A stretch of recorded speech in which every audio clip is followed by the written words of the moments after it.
Bismillahirrahmanirrahim. Assalamualaikum warahmatullahi wabarakatuh. Alhamdulillahirabbil alamin wassalamu ala asyrofil anbiya'i ila yaumil qiyamah. Asyhadu an la ilaha illallah wa asyhadu anna Muhammadan abduhu wa rasuluhu wa sallallahu alaihi Muhammad.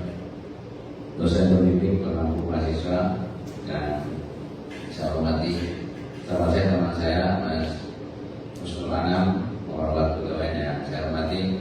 Adik-adikku mahasiswa yang saya banggakan, bersyukur kita kepada Allah Subhanahu wa Ta'ala pagi hari ini menjelang siang kita dapat hadir di sini dalam rangka pelepasan adik-adik untuk kembali ke kampus, kembali belajar setelah 1 bulan ya, 1 bulan tidak terasa waktu sudah berlalu untuk PKL atau magang atau UJT dari beberapa universitas.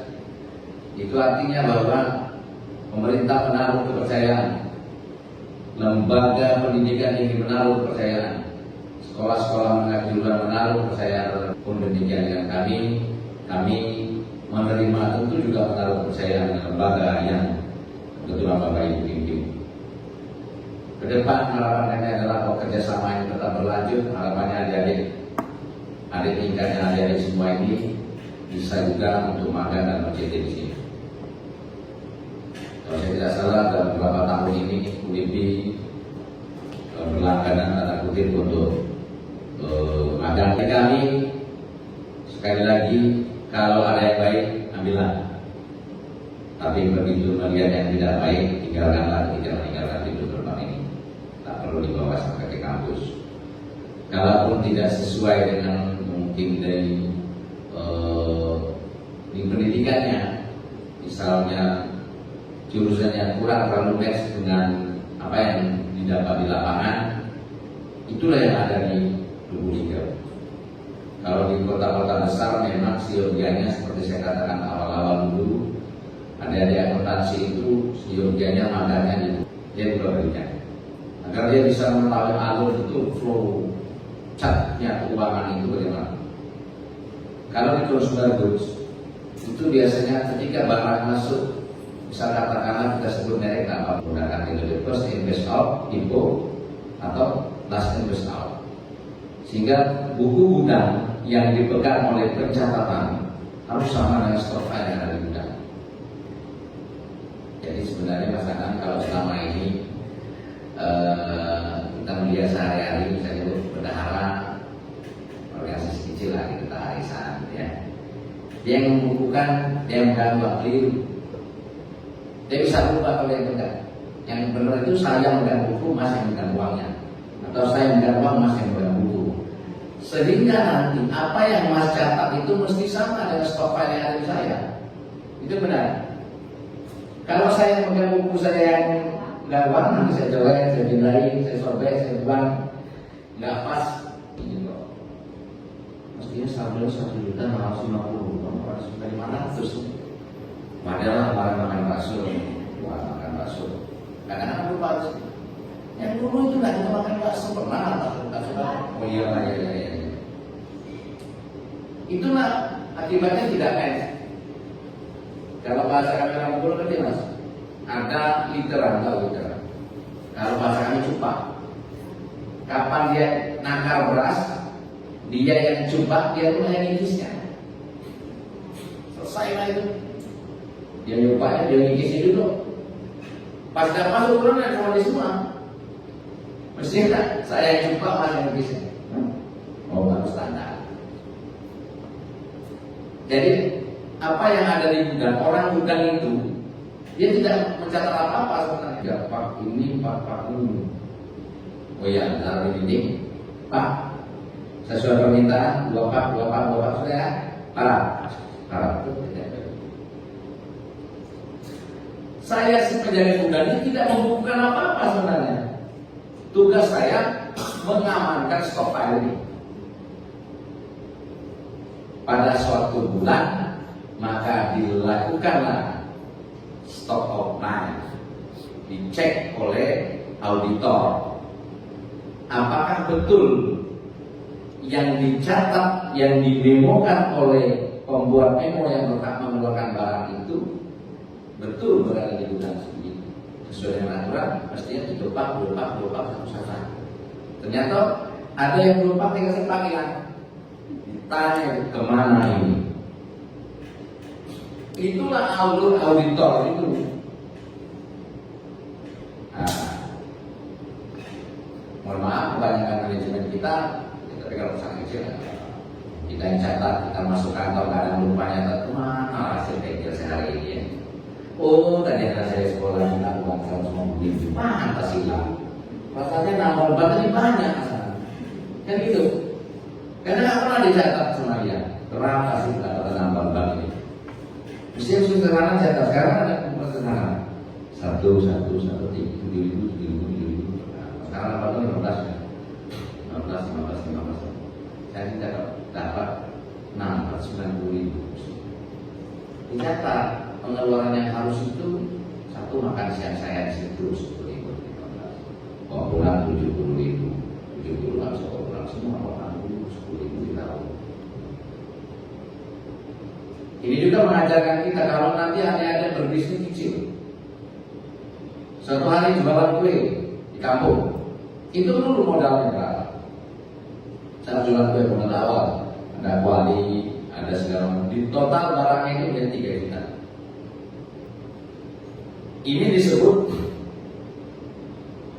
capital expenditure, modal barang modal, bukan operasional. Ketika setiap hari ibu adik-adik membeli gandum, membeli pisang, itu operasional. Nanti begitu dihitung setiap hari modal beli pisang dan gandum habis satu hari jual, dia paling gampang mencontohkan modal awalnya di 60.000 dapat hasil 120. Berarti 60.000 keuntungan laba betul. Barang yang kita beli itu ada misal, ada kuali, itu berapa tahun umurnya? Menurut teori 3 tahun. Maka 5 juta itu dibagi 3 tahun, dibagi 36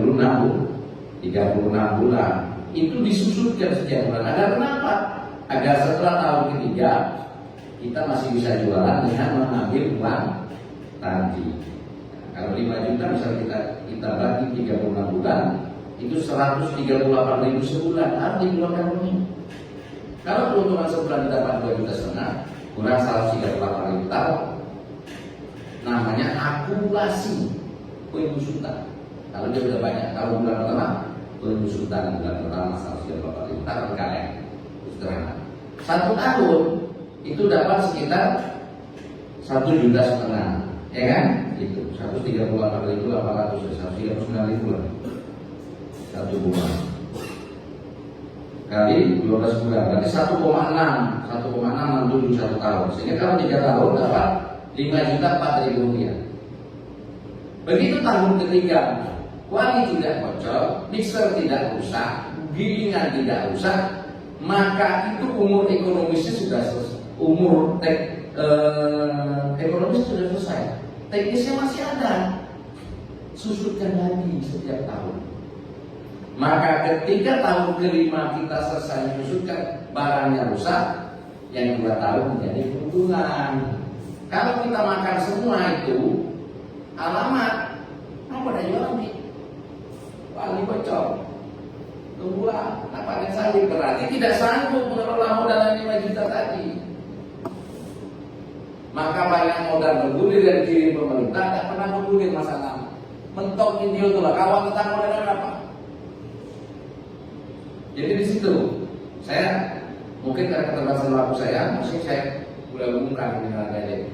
Jadi di situ harus ada paham. Mestinya magangnya di tempat itu, tapi tetap tidak mengapa. Di sini pun tak kurang dari paham. Kita bisa melihat bagaimana akan surat mengagendakan surat, bagaimana cara tata cara. Kalau menghadap orang dulu jangan duduk, kalau belum disuruh pergi jangan berdiri. Orang lagi ngomong jangan menjelang omongan, pada selesai izin Pak. Seperti itu. Juga diajarkan juga dan budaya di sini. Sekali lagi saya kurang mohon maaf, kembali ke kampus, belajar dengan baik. Karena apa yang terjadi hari ini ada di dengan kami ini, kami juga pernah di sana. masalahnya D3 yang mas, D3 elektro sama belajar juga susah. Alhamdulillah mentakdirkan pada jadi keluarga Kementerian Perhubungan. Bukan tidak mungkin ada yang juga mengurusinya, tidak tahu. Disalawatkan saja ada kalangan itu, tidak apa. Doa ya Allah, saya makan situ pengen saya kerja. Ada yang seperti itu, ada banyak. Lo ada dari saya itu cuma menamatkan universitas, karena dia bagus itu saya enggak. Kemudian kuliah, dia DLD, saya nggak bantu boleh. Ya nggak, cuma ini volunteer saja supaya karena melihat giginya orang ini akhirnya diangkat menjadi tenaga kontrak. Melihat giginya orang ini mulai diangkat pegawai tetap terbatas, kemudian diangkat pegawai tetap. Itu saja yang bisa saya sampaikan. Mohon maaf. Dan mohon maaf kepada Allah Subhanahu wa taala. Kami persilakan Ibu Pembimbing untuk menyampaikan pesannya. Bismillahirrahmanirrahim. Assalamualaikum warahmatullahi wabarakatuh. Asyhadu an la ilaha illallah wa asyhadu anna Muhammadan abduhu wa rasuluh. Alhamdulillahirabbil alamin. Assalatu wassalamu ala asrofil anbiya'i wal mursalin wa ala alihi wa sahbihi ajmain. Yang terhormat Kepala Tim Tata Usaha Bapak Izzahanto beserta jajarannya. Di sini juga hadir mahasiswa PKL Universitas Bina Insan yang saya cintai. Baik, pertama-tama marilah kita ucapkan alhamdulillah, senantiasa kita bersyukur kepada Allah Subhanahu wa taala karena atas nikmat dan karunia-Nya kita masih diberikan kesehatan dan kesempatan sehingga kita bisa berkumpul lagi bersama di ruangan ini juga dalam rangka acara penarikan atau penjemputan kembali mahasiswa PKL yang diselenggarakan pada hari ini Kamis 27 Februari 2025. Baik, sebelumnya saya mohon izin kepada semuanya untuk menyampaikan sepatah dua kata-kata dalam kata sambutan ini. Pertama, pada kesempatan ini kami mewakili dari perguruan tinggi Universitas Bina Insan banyak terima kasih kepada mulai dari Bapak Izzahanto beserta jajarannya yang lain, yang mana kurang lebih dalam waktu 1 bulan ini telah memberikan banyak ilmu kepada mahasiswa kami, memberikan arahan serta bimbingannya selama mahasiswa kami melakukan praktek di sini. Kami mendoakan semoga ilmu pembelajaran dan bimbingannya akan menjadi amal jariah bagi Bapak dan jajaran yang lainnya yang ada di sini. Amin, amin ya rabbal alamin. Selanjutnya, saya selaku dosen DPA atau dosen pembimbing menyadari sekali bahwa mahasiswa kami selama mereka berada di sini pastilah melakukan kekhilafan, baik berucap dalam bertutur kata maupun perbuatan-perbuatan atau kesalahan yang kurang berkenan. Maka dari itu dengan kerendahan hati kami mohon maaf. Dan begitu juga dengan saya pribadi, mungkin beberapa kali kunjungan kemari, mungkin saya tidak sempat untuk pamitan kepada semua pihak yang ada di sini. Sedikit banyak mengganggu kegiatan atau rutinitas kerja, rapat dan sebagainya. Maka dari itu saya mengucapkan permohonan maaf yang sebesar-besarnya. Kemudian hal terakhir yang saya ingin sampaikan, maksud dan tujuan kami datang kemari, bahwa terhitung mulai hari ini Kamis tanggal 27 Februari 2025 kami secara resmi dari Lembaga Universitas Bina Insan menjemput kembali mahasiswa PKL yang sudah melaksanakan praktik di sini. Sekaligus kami izin pamit, Pak. Dan sekali lagi kami ucapkan terima kasih banyak atas sambutannya, telah menerima kami dengan baik, atas bimbingannya. Insya Allah kami dari Perguruan Tinggi Universitas Bina Insan sesuai arahan Bapak tadi kembali akan menitipkan mahasiswa kami untuk melakukan praktik di sini. Mungkin itu saja kata sambutan dari saya. Kurang dan lebih saya mohon maaf. Sekian, terima kasih. Saya akhiri. Subhanallahumma wa bihamdika asyhadu an la ilaha illa anta astaghfiruka wa atubu ilaik. Wabillahi taufiq wal hidayah. Wassalamualaikum warahmatullahi wabarakatuh.